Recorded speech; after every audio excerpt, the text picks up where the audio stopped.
Assalamualaikum warahmatullahi wabarakatuh.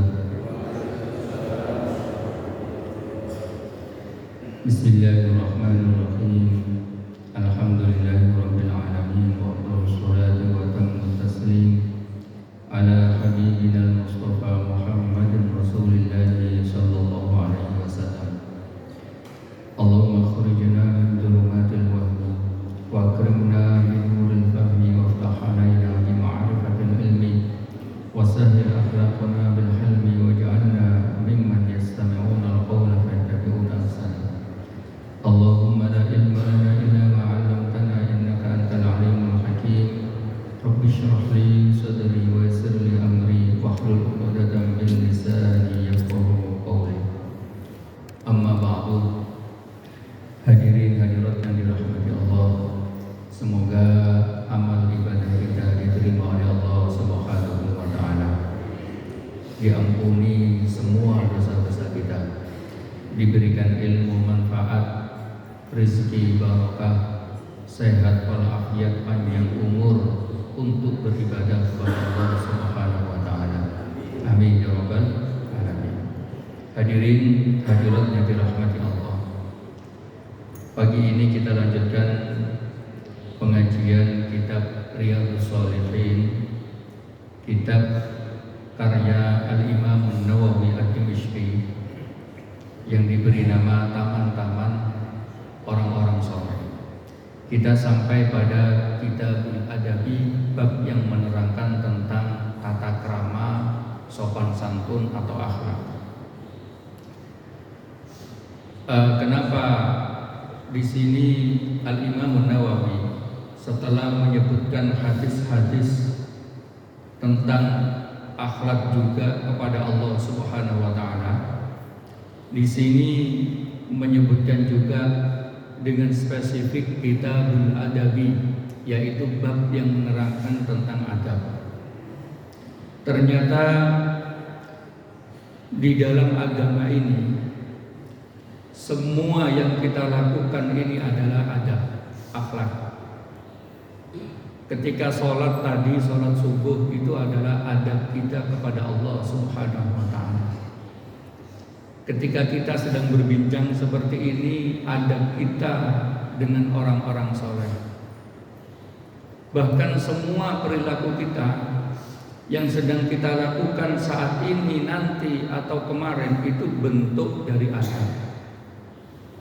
Adab kita kepada Allah, adab kita kepada sesama manusia, adab kita kepada lingkungan, bahkan adab kita kepada diri kita sendiri. Maka sebenarnya doa yang paling diijabahi oleh Allah Subhanahu wa taala itu adalah doa yang selalu mengkaitkan kedzaliman diri kita sendiri. Rabbana dzalamna anfusana. Karena apa? Diri kita ini paling zalim itu pada diri kita sendiri. Maka doa yang terkenal, doa Nabi Yunus ketika di dalam perut ikan yang secara akal tidak mungkin akan selamat, itu juga menyebutkan La ilaha illa anta subhanaka inni kuntu minadh dhalimin. Doa ini bentuk adab kita kepada Allah, memberikan pengakuan bahwasanya kezaliman yang paling besar kita lakukan adalah kezaliman pada diri kita sendiri. Biasanya kezaliman ini banyak dilakukan orang yang berlebih. Orang berlebih itu orang yang mendapatkan keutamaan dari Allah, keutamaan ilmu, keutamaan harta, keutamaan nasab, keutamaan penghormatan. Itu sedikit banyak ada rasa takabur di dalam hati kita, maka doa yang paling tepat dihadapkan kepada Allah, Rabbana dzalamna anfusana. Ya Allah, kami telah menzalimi diri kita sendiri. Maka Rasulullah Shallallahu Alaihi Wasallam diutus inni bu'istu liutammima makarimal akhlak, sesungguhnya aku ini diutus untuk menyempurnakan akhlak, baik akhlak kepada Allah, akhlak kepada sesama, akhlak kepada hewan, akhlak kepada tumbuhan, lebih-lebih akhlak kepada diri kita sendiri. Ini baik, maka nanti akan banyak sekali, bahkan kitab ini hampir 60-70% itu tentang akhlak semua. Pertama yang disebutkan oleh Al-Imam Nawawi, akhlak yang disebutkan pertama kali di sini adalah babul haya'i wa fadlihi wal hassi 'ala takhalluqi bihi. Bab yang menerangkan tentang malu, keutamaan malu, dan anjuran untuk berpegang kuat dengan akhlak malu ini. Kenapa demikian? Rasulullah SAW bersabda ketika ada orang Ansor itu memberikan nasihat kepada saudaranya dengan rasa malu, kan ada orang itu karena saking malunya tidak mau berusaha apa-apa, hanya malu begitu saja. Lalu kemudian Rasulullah SAW bersabda, da'hu fa innal haya'a minal iman, biarkanlah dia karena sesungguhnya malu itu bagian dari iman. Asal muasal dari hadis ini adalah disebutkan sebelumnya, al-imanu bid'un wa sab'una syu'batan. Iman itu ada sekian 70 sekian cabang. Jadi iman itu adalah 70 sekian cabang. Fa'afdaluha qaulu la ilaha illallah, yang paling tinggi mengucapkan la ilaha illallah, wa adnaha imatatul adza anit thariq, menyingkirkan duri, menyingkirkan batu dari tengah jalan. Maka derajat iman paling tinggi adalah ikrar la ilaha illallah. Derajat iman paling rendah membersihkan jalan dari duri. Logikanya apa sih hubungannya membersihkan jalan dari duri? Logikanya adalah ketika dia sudah beriman, dia mengikrarkan bahasanya Allah Maha Pencipta, Allah Maha Hak disembah, Allah Maha yang menguasai alam semesta ini, dan bahwa seluruh alam ini ciptaan Allah, maka seluruh alam ini adalah keluarga kita. Al-khalqu ya Allah. Maka kalau kita beriman kepada Allah, kita tidak ingin saudara kita celaka di tengah jalan. Kita tidak ingin sampai hewan pun celaka di tengah jalan. Maka membersihkan jalan dari duri dan berbatuan agar saudara kita tidak celaka, itu bagian dari iman. Kita tidak ingin orang lain kena paku di tengah jalan. Kita tidak ingin orang lain tersandung di tengah jalan. Maka itu juga bagian dari iman. Dan lanjutannya, wal haya'u syu'batun minal iman, dan malu itu bagian dari iman, cabang dari iman. Hadirin hadirat yang dirahmati Allah, dalam bahasa Arab kata al-haya'u itu kan ha, ya, alif, hamzah. Napa sambil ngantuk-ngantuk dikit ya. Ha, ya, alif, hamzah. Itu namanya hayaun, malu. Ada kosakata hayatun, ha, ya, titik dua, alif, tak marbutoh. Itu artinya hidup. Para ulama menyebutkan ada korelasi kuat antara hayaun dengan hayatun. Apa korelasinya? Bahwa hayaun itu adalah tanda dari hayatun. Bahwa rasa malu itu tanda bahwasanya dia benar-benar hidup di muka bumi ini. Maka kalau dia hidup di muka bumi ini tidak memiliki hayaun, rasa malu, maka sesungguhnya dia tidak sedang hidup di muka bumi ini. Maka syarat mutlak menjadi orang hidup itu adalah malu. Itu syarat mutlak menjadi orang hidup adalah punya rasa malu. Maka orang yang tidak punya rasa malu itu hakikatnya sedang tidak hidup. Kam min alimin ya'ishu ba'da mautihi wa kam min jahilin yamutu qabla dafnihi. Berapa banyak orang alim itu kemudian hidup setelah dimakamkan, berapa banyak orang yang tidak mengerti itu sudah dimakamkan sebelum dia meninggal. Karena apa? Tidak memiliki rasa malu. Tanda kedua, bahwa Allah jika menghendaki buruk seseorang, itu pertama yang dicabut adalah rasa malu. Maka Allah jika menghendaki seseorang itu binasa, celaka di dunia dan di akhirat, itu Allah mencabut rasa malunya. Tapi tidak begini. Orang kadang diuji dengan miskin, diuji dengan sakit, diuji dengan sulit. Itu hakikatnya tanda sedang dicintai oleh Allah. Kenapa? Orang sakit dihapuskan dosa-dosanya. Orang miskin masuk kategori zumratul anbiya yang didoakan oleh Rasulullah Sallallahu Alaihi Wasallam. Tapi kita juga tidak mampu doa seperti itu. Itu doanya Rasulullah. Yang ketiga, doa dalam kesulitan. Inna asyaddan nasi bala'an al-anbiya war rusul. Orang yang mendapatkan ujian paling berat di dunia ini adalah para nabi dan para rasul. Tidak ada yang mendapatkan ujian melebihi para nabi dan para rasul.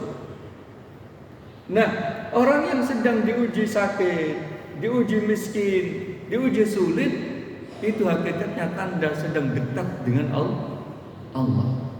Tetapi orang yang diuji dengan hilang rasa malu, hakikatnya sedang mendapatkan petaka dari Allah Subhanahu wa ta'ala. Maka orang yang sedang diambil rasa malunya, dia akan maksiat. Dia akan melakukan segala-galanya. Maka kemudian ada hadis yang berbunyi, inna mimma adrakan nasu min kalamin nubuwatil ula. Di antara yang ditemukan manusia dari ajaran para nabi sejak pertama, idza lam tastahyi fasna ma syi'ta.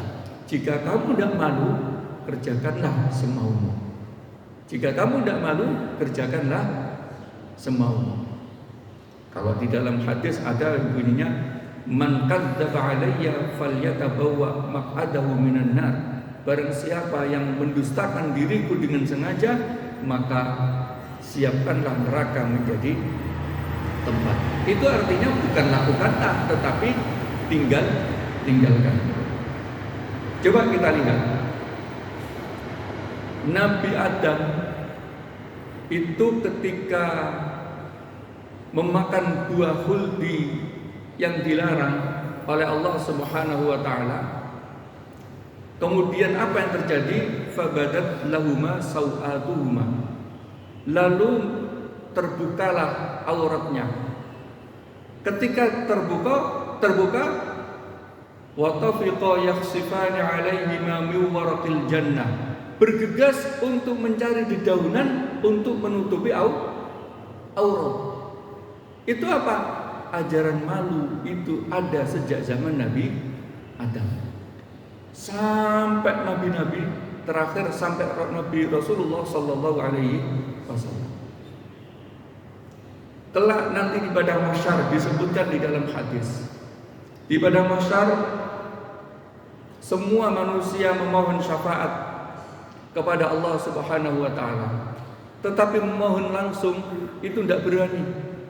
Karena saking sulitnya di padang mahsyar tersebut. Lalu datanglah kepada Nabi Adam, wahai Adam, mintakanlah syafaat kepada Allah untuk meringankan di hari ini, di padang mahsyar ini. Apa jawab Nabi Adam? Aku malu kepada Allah.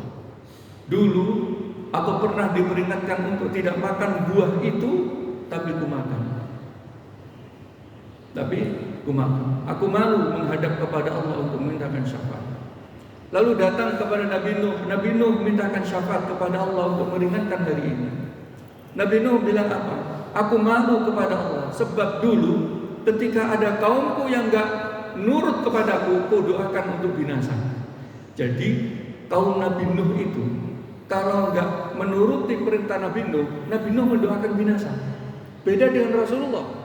Rasulullah Shallallahu Alaihi Wasallam kalau nggak mau didoakan Allahumma hdi qaumi fa innahum la ya'lamun. Ya Allah, berikanlah hidayah kepada kaumku karena sesungguhnya mereka tidak mengerti. Maka sebagian ulama mengatakan begini, beda madhab dengan Rasulullah.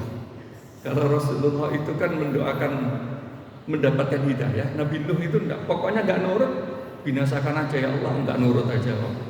Masih banyak yang lain, nah gitu. Ibaratnya kan gitu. Datang lagi kepada Nabi Ibrahim. Nabi Ibrahim mintakanlah syafaat kepada Allah. Apa jawab Nabi Ibrahim? Aku malu kepada Allah karena aku pernah berbohong. Ketika ditanya siapa yang memecahkan patung-patung yang kecil-kecil ini, aku bilang yang besar itu, padahal yang memecahkan aku, kata Nabi Ibrahim. Datang kepada Nabi Musa. Nabi Musa mintakan syafaat kepada Allah Subhanahu wa taala. Apa jawab Nabi Musa? Aku malu ketika melarikan diri, aku pernah membunuh orang. Nabi Musa kan ketika lari menuju Madian itu kan membunuh orang yang sedang bertengkar. Tidak niat membunuh, tetapi ditempelin meninggal. Malu. Datang kepada Nabi Isa. Nabi Isa mintakanlah syafaat kepada Allah. Nabi Isa jawabnya, aku malu kepada Allah. Kenapa? Aku dulu pernah dipertuhankan. Nabi Isa itu pernah dipertuhankan, dianggap sebagai anak Allah. Nauzubillah min dzalik. Lalu kemudian datanglah kepada Rasulullah Sallallahu Alaihi Wasallam. Rasul menyatakan, ana laha.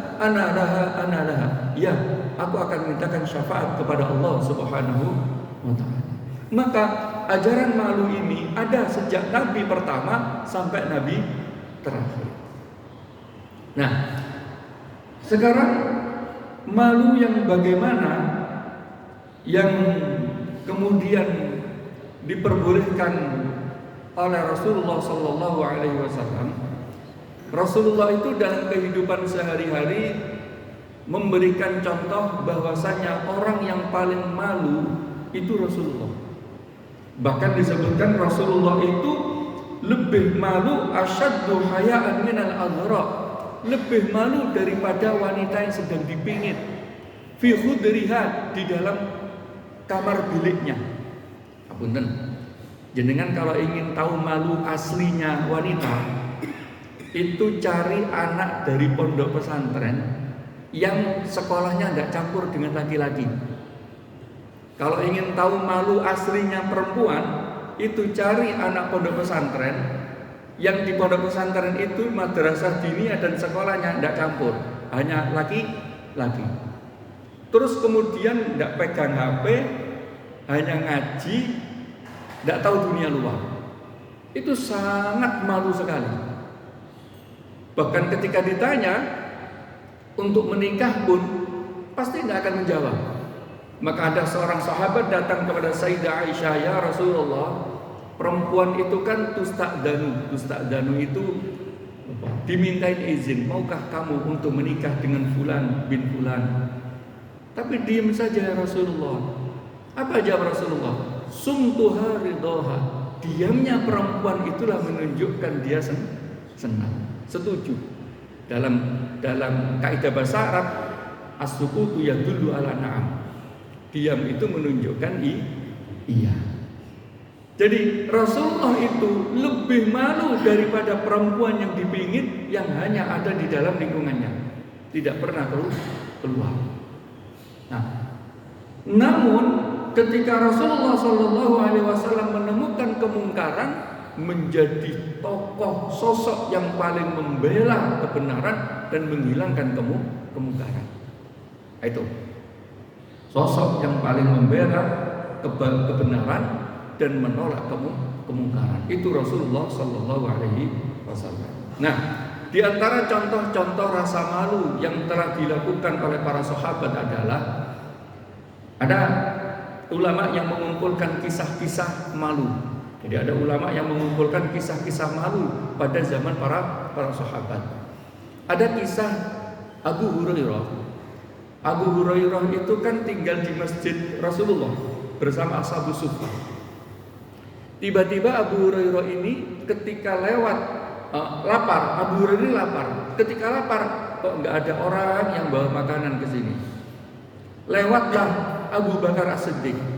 Ketika Abu Bakar As-Siddiq lewat, mengucapkan salam, Assalamualaikum warahmatullahi wabarakatuh. Wahai Abu Bakar, sesungguhnya aku ingin bertanya tentang ayat. Apa sih maksud ayat ini? Sekarang begini, siapa yang lebih alim dari Abu Hurairah? Abu Hurairah tidak bekerja, hanya tinggal di masjid. Setiap kali ngaji dengan Rasulullah itu pasti ikut. Memang sudah tua ikutnya, di atas umur 50 tahun. Jadi ikut Rasul sudah tua, bahkan memang sudah sepuh, tetapi setiap hari bersama dengan Rasulullah. Nah, ketika Abu Bakar itu lewat, aku mau bertanya tentang ayat ini, apa maksudnya? Ternyata dalam hati Abu Hurairah, intinya adalah qad yastadifuni, barangkali nanti aku diajak pulang dan makan setelah tanya ayat ini. Jadi saking menjaga dirinya, nggak mau minta makan, tetapi tanya tentang ayat, barangkali nanti aku diajak makan. Itu santri sering kayak gitu. Nah, ternyata setelah dijawab oleh Abu Bakar, sudah selesai. Assalamualaikum waalaikumsalam.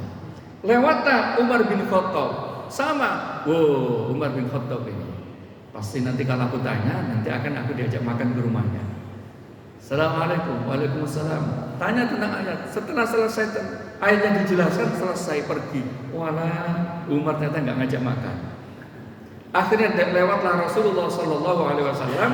Ya Rasulullah, saya tidak paham tentang ayat ini. Apa maksud ayat ini?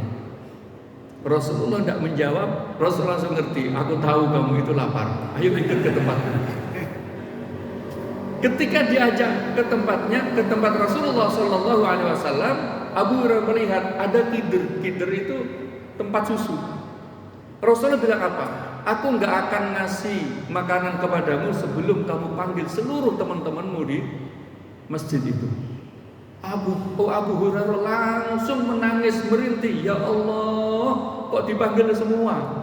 Kalau dipanggil semua, Rasulullah kan nggak dapat apa-apa. Habis diberikan oleh para sahabat, enggak, panggil semuanya. Abu Hurairah diberitakan, udah, kamu yang ngasihkan satu-satu gelasnya, tapi dari Rasulullah. Sampai semuanya minum, satu kidir itu enggak habis, sampai diberikan kepada Abu Hurairah. Dalam riwayat yang lain, sampai 3 kali minum, 3 gelas, sampai sudah ya Rasulullah, sudah penuh, sudah kenyang perutku. Susu itu masih ada dan tidak habis. Poin intinya adalah, mahalul istisyadnya adalah Abu Hurairah saking menjaga diri tidak meminta. Dengan cara apa? Bertanya tentang satu ayat. Saya ingat sekali dulu saya melakukan itu. Ketika saya setoran Imriti di pondok, jadi kalau setoran ke Gusmat itu, Yai Muhammad putranya Yai Kusyairi, itu kalau setoran disuruh makan. Nah, namanya santri, siapa sih yang nggak pengen makan ya? Jatah makan itu kadang masak juga kadang enggak. Daripada masak, setoran aja ke Gusmat. Dulu saya itu ingat, saya sudah khatam, sudah selesai, sudah apa namanya, sudah khatam, sudah enggak setoran lagi sebenarnya. Ayo, saya ikut setoran. Katanya, Mirwan setoran lagi. Enggak, Gus, biar lancar kayak. Ternyata kalau sudah setoran kan jelas nanti disuruh makan. Saya ketika membaca tadi hadis itu kemarin, Ya Allah, ternyata ada yang kayak gini kan. Dan ternyata yang melakukan itu tidak hanya saya, teman-teman juga gitu. Sudah setoran, katakan sudah setoran di bed 200 kan, sehari disuruh ngafalin 10 bed 210 gitu. Harusnya kan 220, enggak diulang lagi 200 sampai 210. Enggak apa-apa di wet-wet biar sering masuk ke dalam. Ya Allah, semoga diampuni dan beliau mendapatkan berkah. Ada yang begitu, ada yang gini. Nanti sawan ke yai. Habis sawan ke yai itu dulu ya kalau habis sawan itu disuruh ambil kacang, ambil jagung gitu. Jadi walaupun sudah setor, sudah baca itu baca lagi, minimal apa? Biar bisa nyaut jagung. Zaman dulu kan makanan itu berharga sekali. Kalau sekarang kan makanan melimpahan ya. Dulu itu kalau ada makanan dikit aja di bawah pesantren sudah nggak sampai 1 menit sudah habis. Apalagi nama apem-apem itu, yang sekarang nggak payu. Saya itu sekarang apem itu dibawa pulang. Anak saya ini makanan apa ya kayak gitu? Itu apem nak, tetel itu dulu itu rebutan sekali. Sekarang ya Allah. Nah itu ada malu yang sebenarnya boleh minta makan itu, tetapi beliau menjaga diri dari meminta-minta, akhirnya menyatakan hal yang lain, tapi Rasulullah memahami. Maka Syekh Abdul Qadir Al-Jailani itu menyatakan gini, ada sedekah yang paling mulia di muka bumi ini adalah sedekah yang langsung dengan makanan. Walaupun sedekah dengan uang, dengan yang lain itu bagus, tetapi sedekah dengan makanan langsung dan orang itu benar-benar membutuhkan, itulah seperti orang yang sedang menghidupkan seluruh manusia di dunia ini. Jadi ketemu orang yang belum makan seharian, lalu kita beri makan, itu rasa syukurnya seperti orang yang menemukan kehidupan. Bahkan orang yang punya istana pun kadang tidak bisa syukur seperti itu. Tetapi orang yang tidak punya makanan, ketika diberi makanan, itu rasa syukurnya seperti apa. Jadi di antara cerita Syekh Abdul Qadir Al-Jailani, ini cerita yang logis-logis ya, bukan cerita yang tidak logis. Itu ketika mencari ilmu sering kelaparan. Ketika sering kelaparan, menjaga diri, malu sekali minta kepada orang lain. Ada cerita di Baghdad, santri-santri di Baghdad itu kalau kelaparan lari ke kebun untuk ngambil sayuran, ngambil makanan yang bisa dimakan. Ketika sampai di sana ternyata rombongan sama teman-temannya itu. Nah ketika rombongan pada berebut, Syekh Abdul Qadir Jailani itu malu aku kalau berebut makanan seperti itu. Sudahlah, akhirnya makanan yang bersih itu diambil oleh teman-temannya. Syekh Abdul Qadir Al-Jailani mencari makanan di tempat sampah.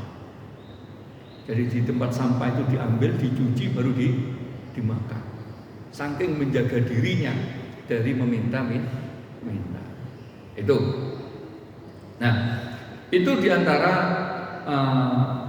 malu yang sebenarnya boleh meminta tetapi menjaga rasa malunya. Makanya syariat di bawahnya adalah zakat, sedekah, infak itu sebisa mungkin kita berikan kepada orangnya dan tidak diketahui oleh orang lain. Maka tidak ada syarat sama sekali, panggil itu ke sini, antri, kasih kartu untuk menerima zakat, itu enggak. Kenapa? Memang boleh saja, tetapi itu menghilangkan kehormatan. Ada rasa malu yang tidak diperkenankan, yaitu cerita Sayyidina Abdullah bin Umar. Sayyidina Abdullah bin Umar itu selalu menjadi Ahsanul Jalisin. Ahsanul Jalisin itu adalah orang yang paling kecil duduk di hadapan Rasulullah SAW. Jadi sahabat-sahabat yang lain itu tua-tua, yang paling muda itu adalah Abdullah bin Umar, putranya Umar bin Khattab. Rasulullah bikin tebakan, wahai para sahabat, siapa yang tahu tentang asy-syajaratut thayyibah? Pohon yang paling baik itu apa? Abdullah bin Umar tahu jawabannya. Tapi lihat bapaknya tidak menjawab. Lihat Abu Bakar As-Siddiq tidak menjawab. Sahabat-sahabat yang lain jawab tapi salah. Jawab tapi salah. Akhirnya Rasulullah menjawab, pohon yang paling bagus adalah pohon yang daunannya tidak berjatuhan. Dia tidak akan jatuh kalau tidak dijatuhkan. Apa itu? Adalah pohon kurma. Pohon kurma itu kan daunnya begini, nggak akan jatuh kalau nggak dijatuhkan. Sudah memberi pesan sebisa mungkin kalian itu menjadi seperti pohon kurma. Jadi kuat ditempa angin pun tidak berguguran, tapi memberikan buah yang manis. Nah, ketika pulang ke rumah, Abdullah bin Umar bilang, wahai ayah, tadi yang disampaikan Rasulullah SAW itu, aku tahu jawabannya, tapi aku malu untuk menjawabnya. Apa? Ulangi. Aku malu untuk menjawabnya. Merah mukanya dan marah. Besok kalau ada pertanyaan dari Rasulullah SAW, kalau kamu tahu harus jawab, nggak boleh tidak jawab. Karena apa? Karena di dalam majelis ilmu. Padahal Abdullah bin Umar menyatakan, aku malu engkau saja nggak jawab, Abu Bakar saja nggak jawab, yang lain nggak jawab, masa aku yang paling muda jawab? Ibaratnya mungkin begitu, tapi tidak ada di dalam hadisnya. Masa jawab? Enggak. Pokoknya kalau kamu tahu jawab. Makanya Sayyidina Abdullah bin Umar itu terkenal banyak hadisnya. Sahabat yang cerdas. Nah, akhirnya di sana ada hadis yang berbunyi, inna hadzal dina la yaliku limustahyin wala limutakabbirin. Sesungguhnya agama ini tidak pantas, tidak tepat bagi orang pemalu dan juga bagi orang yang sombong. Maksudnya agama ini adalah ilmu. Maka agama ini agama yang penuh dengan ilmu. Maka orang yang sedang mencari ilmu tidak boleh, satu, punya rasa malu, dua, punya rasa sombong. Karena punya rasa malu, dia akan nggak bertanya. Kalau dia rasa sombong, alah, iku wis ngerti aku, tapi saya dibahas meneh, kan gitu. Ini akan menjadi penghambat ilmu. Maka kalau dia menjadi ahli ilmu, satu, tidak pemalu, kedua, tidak merasa bisa, tidak merasa sombong. Walaupun katakan mohon maaf, mungkin bab ini, bab malu, pagi ini dibahas, besok dibahas lagi, kan nggak ada kesepakatan. Kayak saya kan nggak pernah sepakatan dengan ustadz sebelumnya loh, tidak sepakatan juga dengan ustadz setelahnya, jadi nggak pernah tahu pas cocok apa enggak.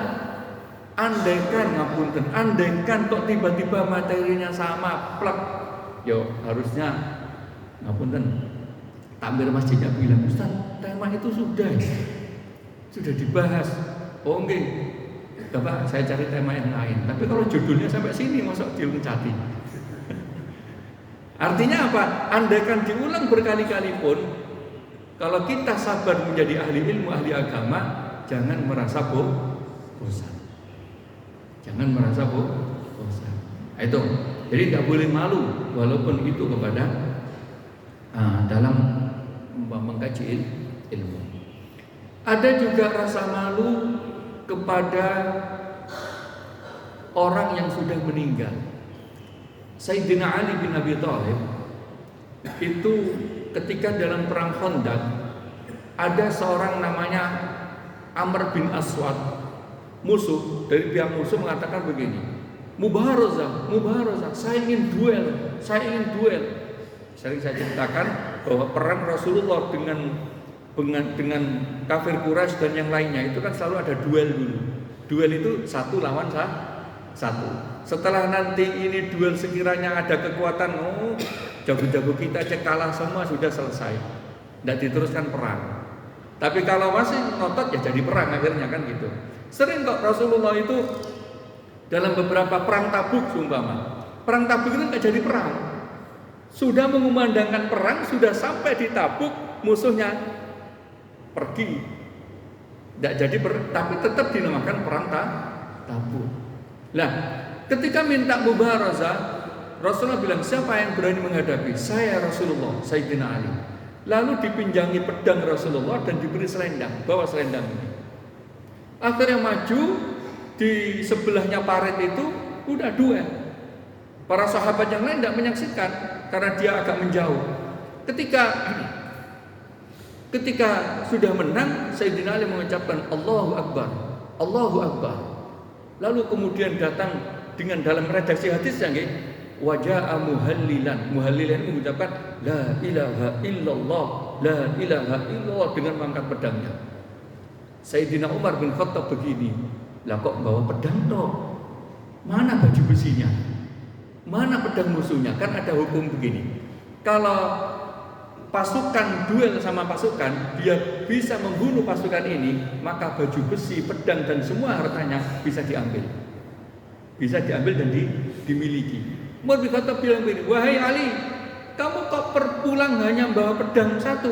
Mana pedangnya musuh? Mana baju besinya musuh? Pasukan kita tidak banyak yang pakai baju besi. Dan baju besi itu mahal. Kita tidak punya, kenapa enggak kamu ambil? Wahai Umar, maafkan aku tidak bisa mengambil bajunya. Karena ketika aku hunus dia, terbukalah auratnya, maka aku palingkanlah pandanganku dan ku tinggal di sini. Coba, saking malunya, itu kan aurat manusia yang sudah meninggal. Tapi Sayyidina Ali tidak mampu melihat auratnya, langsung berpaling, langsung pergi. Padahal biasanya kalau sudah terbunuh diambillah baju besinya, diambillah pedangnya dan harta yang lain. Artinya apa? Sangat menjaga malu walaupun dengan yang sudah meninggal. Cerita Sayyidah Aisyah. Sayyidah Aisyah itu kita tahu Rasulullah SAW dimakamkan di rumah Sayyidah Aisyah. Karena syariatnya para nabi itu dimakamkan di mana beliau meninggal. Meninggalnya di rumah Sayyidah Aisyah. Lalu di sampingnya dimakamkan bapaknya, yaitu Sayyidina Abu Bakar As-Siddiq. Rencananya Sayyidah Aisyah itu minta dimakamkan di sana, kan jadi satu keluarga. Rasulullah, Sayyidina Abu Bakar, ayahnya Sayyidatina Aisyah. Tapi Sayyidina Umar bin Khattab memaksa, mohon saya untuk diletakkan di sana nanti kalau meninggal. Sayyidina Abu Bakar bin Khattab mengatakan itu sebelum meninggalnya. Akhirnya Sayyidah Aisyah mengatakan ya sudahlah. Akhirnya Umar bin Khattab dimakamkan di sampingnya. Ada 3 makam. Makam Rasulullah, makam Abu Bakar Siddiq, makam Umar bin Khattab. Setelah Umar bin Khattab dimakamkan di sana, Sayyidatuna Aisyah kalau masuk di ruangan itu tidak pernah membuka jilbabnya. Ketika ditanya, wahai Sayyidah Aisyah, kenapa di ruangan ini engkau tidak pernah membuka jilbabnya? Saya malu membuka jilbab karena di sini ada ajnabi, ada orang luar. Siapa? Umar bin Khattab. Subhanallah. Betapa Sayyidatuna Aisyah menjaga diri walaupun itu dari mayit. Kan sudah meninggal, tetapi merasa bahwasanya beliau tidak meninggal, dia hidup. Maka aku takut auratku terbuka, terlihat oleh Sayyidina Umar bin Khattab. Maka hanya ke ruangan yang lain membuka jilbab. Nah, sekarang kita sudah punya rasa malu enggak dengan orang-orang atau bangsa-bangsa lain di sekitar kita? Maka kan disyariatkan kalau kita buka pakaian mengucapkan Bismillahirrahmanirrahim agar bangsa-bangsa jin itu tidak bisa melihat aurat kita. Pas buka pakaian, ganti baju, itu disunnahkan Bismillahirrahmanirrahim karena itulah yang akan menghalangi pandangan jin dari diri kita. Ketika kita masuk kamar mandi, Allahumma inni a'udzubika minal khubusi wal khaba'is. Doa itulah yang kemudian menghalangi jin-jin yang tinggal di kamar mandi tidak bisa melihat kita. Memang tidak bisa dirasakan, akan tetapi itulah yang diajarkan oleh Rasulullah SAW. Ketika kita membuka baju, kita ingat kepada Allah, ya Allah, walaupun ini ruangan, ini tetap ada makhluk-makhlukmu yang lain. Maka disunnahkan, walaupun disunnahkan itu adalah bentuk dari rasa malu kita di hadapan Allah Subhanahu wa Ta'ala. apalagi membuka aurat di depan umum. Ada logika begini, ajaran begini. Kenapa sih perempuan muslim, laki-laki muslim itu harus menutup aurat terus? Kan menutup aurat itu hanya menghadap Tuhan kan gitu ya. Di agama-agama terdahulu menutup aurat itu kalau beribadah. Coba jenengan lihat orang Yahudi, orang Nasrani itu tetap menggunakan jilbab kalau di dalam rumah ibadah mereka. Karena apa? Mereka yakin bahwa sedang menghadap Tuhannya itu harus menutup aurat. Lalu kemudian kenapa orang Islam itu menutup aurat sepanjang waktu? Karena di dalam Islam diyakini bahwa diperingatkan ini. Di dalam Islam diingatkan bahwa ibadah kita itu tidak hanya di dalam masjid, di luar masjid pun kita sesungguhnya sedang beribadah. Maka sepanjang waktu 24 jam kita itu sehakikatnya sedang beribadah di hadapan Allah Subhanahu wa ta'ala. Maka menggunakan jilbab, menutup aurat bagi laki-laki dan perempuan dimanapun dalam rangka beribadah. Jangan kalau ke dalam gereja apa, hampir seluruhnya yang perempuan menggunakan penutup. Karena apa? Mereka meyakini sedang berada di hadapan Tuhannya. Adapun kemudian Islam, anta budallaha ka'annaka taraw fa illam takun taraw fa innahu yarak. Engkau beribadah kepada Allah seakan-akan engkau melihatnya. Jika engkau tidak melihatnya, sesungguhnya Allah Maha melihat. Itu tidak hanya di dalam masjid, di luar masjid pun kita juga beribadah. Maka menutup aurat itu bagian dari ibadah. Walaupun tapi ngapunten nggih, di dalam rumah itu tetap ya ditutup aurat besarnya. Artinya maaf, kalau ibu-ibu itu kan auratnya kan ini bagian dalam ini, lalu ini aurat sebenarnya, tapi kesulit untuk menjaga, kemudian dinamakan ma yaumul balwa, boleh kemudian kelihatan. Ketika jenengan masuk di dalam rumah, ya tetap aurat besarnya tidak boleh dibuka, hanya boleh di hadapan suami. Aurat besar itu aurat yang menutupi alat-alat vitalnya. Sama dengan laki-laki juga. Kan auratnya laki-laki pusar sampai ini, iya pusar sampai itu. Tapi ya sebaiknya aurat terhormatnya, kan ada aurat laki-laki, ada aurat terhormat. Aurat terhormatnya apa? Tetap ditutupi bagian badannya. Apakah tidak sah? Sah. Apakah tidak boleh? Boleh. Tetapi tidak menjaga kehormatan. Jenengan ke sini loh, semua ke sini semua sarungan tok.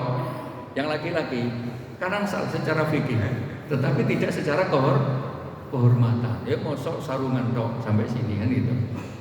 Oke. Masih ada beberapa cerita di zaman Rasulullah SAW. Intinya adalah yang terakhir, malu yang paling utama adalah ru'yatul ala. Ru'yatul ala itu melihat kenikmatan-kenikmatan Allah.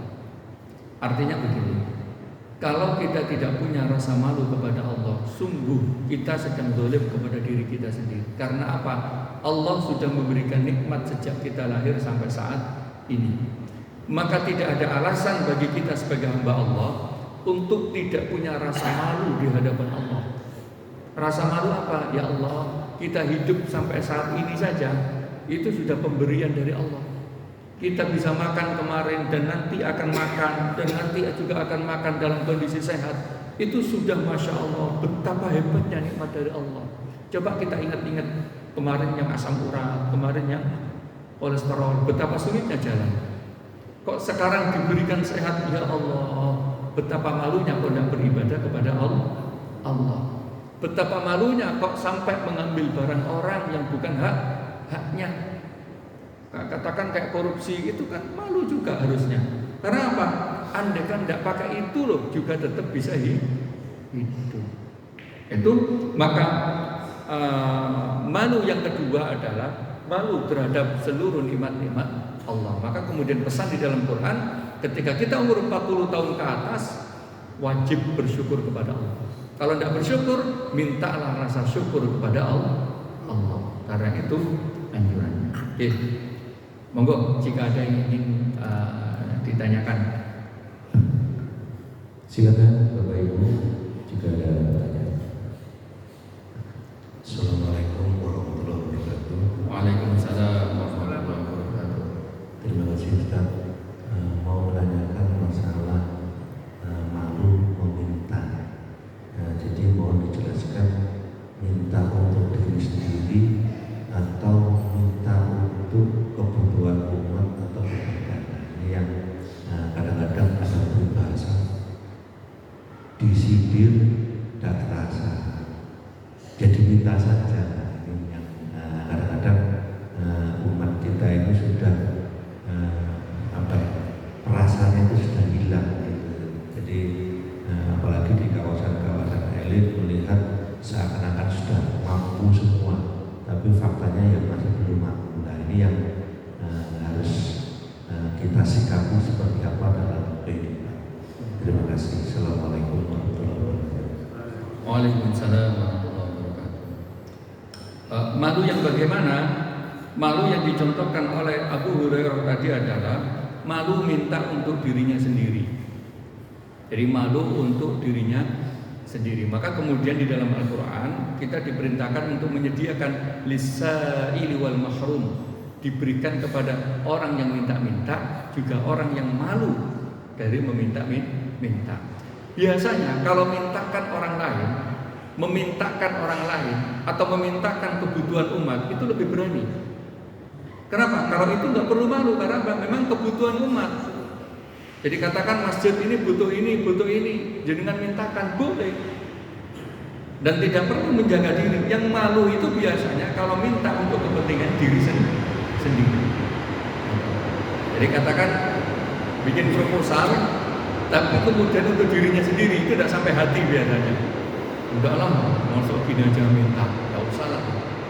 Tapi kalau untuk kepentingan anak fakir miskin, anak yatim piatu, kepentingan mereka, anak ini eman, kalau nggak dileskan bahasa Inggris ini penting ini, tapi dananya dari mana? Udah tak mintakan, gampang itu berani. Kenapa? Karena itu untuk kebaikan anak yang dididik, boleh. Nah, jadi malu di sini adalah malu meminta untuk dirinya sendiri. Adapun kemudian menurut saya tidak perlu disindir-sindir. Kalau memang kebutuhannya umat tidak perlu disindir. Langsung sampaikan saja. Ini butuhnya untuk ini, butuhnya untuk ini. Dan itu memang diperkenankan untuk katakan kebutuhannya ini apa. Kalau di kita ini kan memang agak malu-malu ya. Karena memang budayanya malu. Tapi pesan ini adalah al-haya'u kulluhu khair, al-haya'u khairun kulluhu. Ada dua redaksi. Pokoknya malu itu akan membawa kebaikan. Tetapi malu untuk menjaga kehormatan diri sendiri. Itu. Nggih, ngoten. Monggo jika ada yang lain.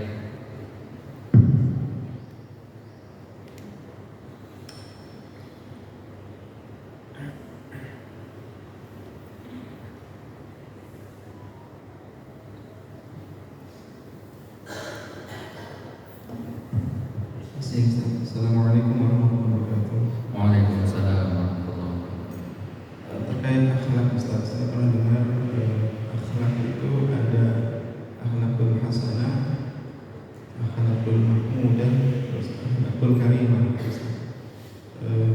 Kalau Rasulullah itu sudah katanya levelnya sudah akhlakul karimah. Mungkin bisa dijelaskan Ustaz terkait akhlak-akhlaknya Ustaz. Baik. Ada pembagian yang sering disampaikan adalah al-akhlaqul hasanah dengan al-akhlaqul madhmumah. Itu kebalikannya. Jadi ada akhlak yang bagus, akhlak yang tidak bagus. Ada al-akhlaqul hasanah, itu adalah akhlak yang baik. Ya standarnya adalah tidak melanggar syariat. Itu namanya al-akhlaqul hasanah. Jadi tidak melanggar syariat sama sekali. Tetapi al-akhlaqul karimah itu adalah akhlak yang mulia. Akhlak mulia itu apa? Melebihi syariat. Melebihi syariat. Contoh begini. Al-akhlakul hasanah di hadapan Allah Subhanahu wa taala itu adalah sholat 5 waktu. Itu namanya akhlak hasanah. Subuh, zuhur, asar, maghrib, isya. Itu masuk kategori akhlak hasanah. Ada juga memasukkan berjamaahnya dan rawatibnya itu juga hanya masuk akhlakul hasanah. Bagaimana akhlakul karimah? Akhlakul karimah itu tidak hanya sholat 5 waktu ini ditambahi rawatib-rawatibnya, tetapi ditambahi dengan duhanya, ditambahi dengan tahajudnya. Kenapa disunnahkan atau disyariatkan duha di waktu duha? Karena ada waktu yang dianggap terlalu lama lalai dari Allah. Dari jam berapa? Dari jam 5 katakan ya. Jam 5 sampai jam 12. Itu terlalu lama. Maka agar tidak lalai kepada Allah, dibuatlah, disyariatkanlah sholat duha. Maka sholat duha yang paling afdol itu bukan ketika matahari satu tombak, tetapi ketika sudah bertombak-tombak di pertengahan antara waktu matahari terbit sampai waktu zuhur. Kalau di kita sekitar jam 9, jam 10. Untuk apa? Untuk menengah-nengahi waktu zikir. Untuk menengah-nengahi waktu zikir. Jadi itu. Nah kemudian sholat tahajud juga gitu. Apakah sholat tahajud tidak boleh setelah sholat isya? Boleh. Tetapi yang utama tetap setelah tidur, dan itu di sepertiga malam. Agar apa? Ketika bangun dia tidak lalai, langsung ibadah kepada Allah Subhanahu wa ta'ala. Bahkan ada ulama yang mengatakan begini, dan meriwayatkan hadis dan berpegangan dengan hadis itu, andaikan Rasulullah SAW tidak ingin memberatkan umatnya, sholat isya itu akan ditaruh di sepertiga malam. Coba sholat isya sepertiga malam, banyak yang bablas itu kayaknya. Kenapa? Karena apa? Agar ditutup dengan ibadah. Padahal kan sudah ditutup dengan sholat maghrib. Harusnya sudah setelah maghrib tidur aja, nanti di pertengahan malam ibadah. Enggak, sudahlah, isyanya ditaruh di awal malam. Tapi kalau bisa, biar kita tidak banyak lalai, nanti di jam 2, jam 3 baru beribadah. Ini dinamakan al-akhlakul karimah, yaitu akhlak yang mulia.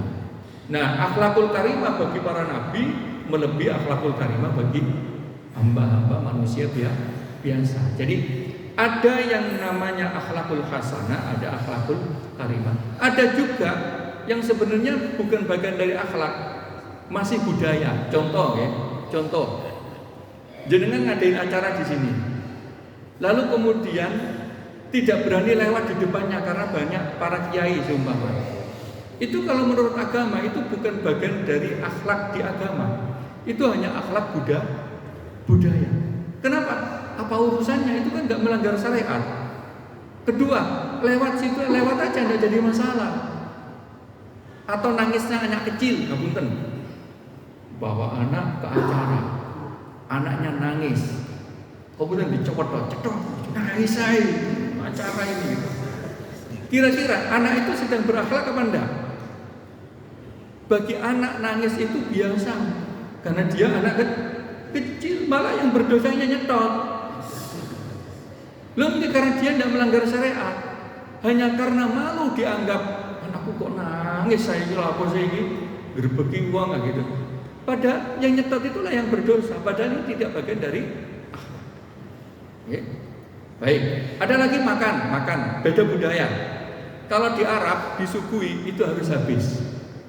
Kalau minum dikasih 2 ini enggak, kalau di Arab pasti dikasih 1 terus makanan. Karena apa? Yang disuguhkan harus habis. Kalau jenengan tidak habis dianggap tidak menghormati. Tapi kalau di Indonesia jenengan disuguhi habis, masya Allah, kok meneh habis kabeh. Anggur ini tadi 1 piring habis, 2 piring habis. Kok nggak nyisa? Ini akhlak bukan di agama, tetapi akhlak di masyarakat. Secara syariat, ngapunten, secara syariat, sudah dikeluarkan semua ya harus habis. Benar di Arab itu, langsung di Arab begini. Saya melakukan sendiri itu. Ketika saya datang ke rektor di sana, kemudian disuguhi gitu. Namanya orang bisa makannya kan dikit-dikit. Bahasanya segini, kamu nggak suka ya makanan itu? Oh tambah deg, ya Allah, akhirnya makan cepat sekalian. Badan saya kalau makan cepat nanti kan dianggap geragas. Kok malah enggak, ternyata kalau makan harus habis. Kalau tidak habis malah jadi pertanyaan. Minum pertama datang air putih. Air putih habis keluarnya jus. Setelah jus ada semacam kayak abri kayak teh. Nanti kalau yang keluar kopi itu pertanda sudah tidak ada hidangan lagi. Kalau di kita satu, itu pun jangan langsung habis, dikit-dikit. Itu bukan akhlak di agama, tetapi akhlak di budaya. Tetapi agama menyatakan hormatilah budaya setempat itu. Karena kemudian al-adah muhakkamah. Adah itu bisa dijadikan hukum. Artinya apa? Menjadi orang yang bijak, sesuaikanlah dengan adat setempat. Kalau di sini minumnya dikit-dikit, jangan samakan ketika di Arab. Ngapunten, kalau di Arab duduk, sudah ada makanan langsung diambil. Jenengan coba, datang langsung diambil. Kok cik nemene, teko gak ngenteni aku. Aku tuan rumah itu gak dinteni wis entek separuh. Kan ada. Itu budaya, nggih. Tetapi al-akhlakul karimah, al-akhlakul hasanah menurut agama sebagaimana dicontohkan Rasulullah sallallahu alaihi wasallam. Nggih. Masih ada yang lain? Monggo. Masih ada ibu-ibu? Tidak ada, Ustaz. Sampun nggih. Semoga kita dipermudah oleh Allah Subhanahu wa taala untuk melaksanakan ajaran-ajaran Rasulullah sallallahu alaihi wasallam, utamanya untuk menularkan ini kepada anak-anak kita dan cucu-cucu kita. Karena kepada siapa lagi ilmu ini kita turunkan kalau tidak kepada keluarga kita. Al-Fatihah.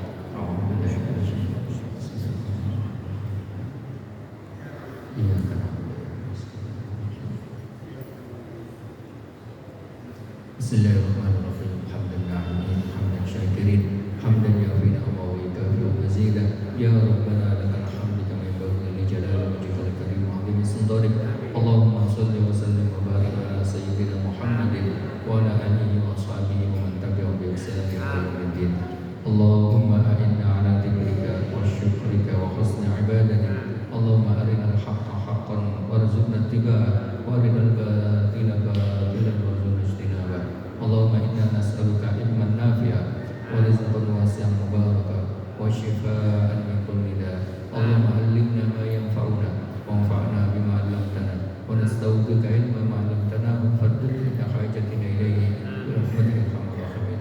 Allahumma faqihna fid din wa 'allimna at-ta'wil bi rahmatika ya arhamar rahimin. Rabbana atina min ladunka rahmah wa hayyi lana min amrina rashada.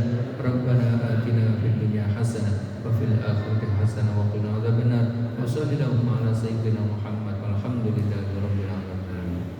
Al-Fatihah.